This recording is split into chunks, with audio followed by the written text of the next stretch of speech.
Good day mga ka-adventure, no? So, ngayong araw na to, punta tayo ng Baras para mag-puri camping. So, particularly sa spot dito sa mga Bila, isang sikat na pasyalan dito sa Baras.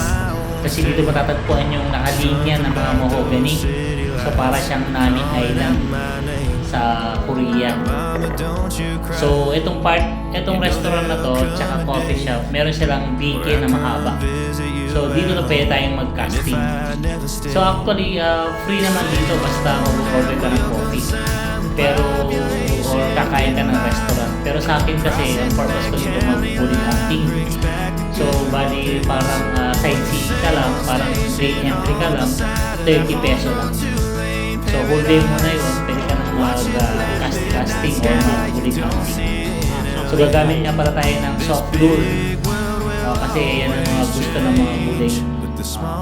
So, magka-casting tayo dito. So, hopefully, bago dumating yung bagyo, maka-chamba tayo ng huli man lang dito. So, try natin yan. First catch ko, guys. Yan, tapos sa slow, pwede mong i-mix up. Pwede slowly trip. Pwede i-fast trip mo kung hanggang saan may kakagat. Pero syempre, depende pa rin bulig naman pag butuin. Kakagat naman yan. Basta may dumaan sa kanya, may nagpa-vibrate o may gumagalaw, kakagatin niya talaga yun. So ito, patience to. Fun lang to. Tsaga-tsaga lang. Yan, so far wala. So actually may kasama ako, tinetext ko pero hindi yata mga kasama na wala ng preno. So for today, solo lang muna tayo.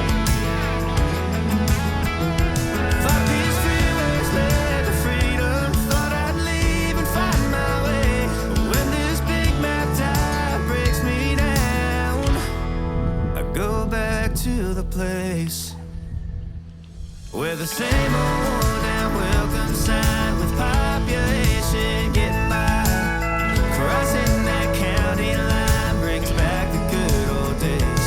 The same old station on the side of that homegrown two-lane paradise, watching that midnight sky that makes me want to stay.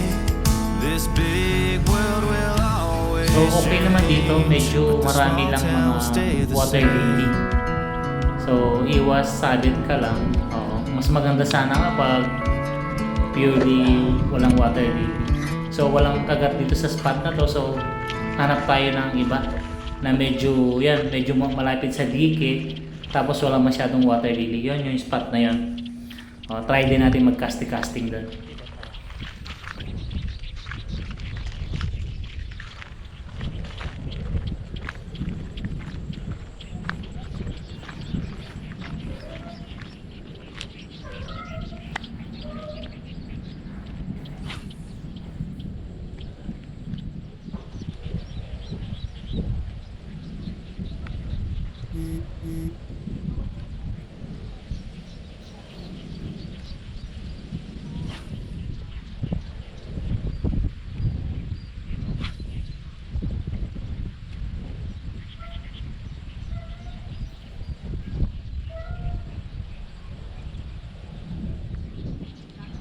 Tinry ko na nga pa rin magpalit ng mas malaking lure, mas mabigat para mas malayo yung aabutin ng bato mo ng casting mo.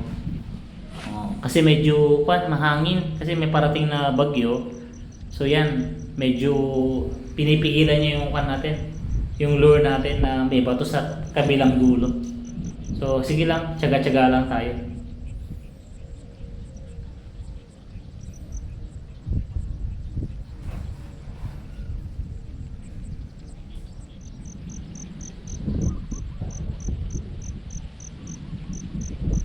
Yan, balik muna ako sa unang spot na walang kagat dito. Right, change tayo ng lure, yung mas mabigat para mas malayo nating may cast. Guys, kung kaya ako din nag-video, tsaka may nahuli.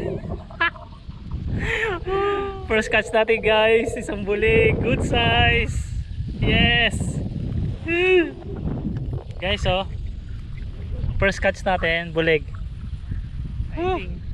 Kung kailan di ko na video, tsaka naman kumagat, nakakainis. Yan na, humabol siya. Kanina hinabol niya yung bait ko guys eh. Okay guys. Okay. 1 man down. 1 man down. Bulig oh, good size. Yeah. Okay. Sana makarami tayo guys. Thank you. Alright.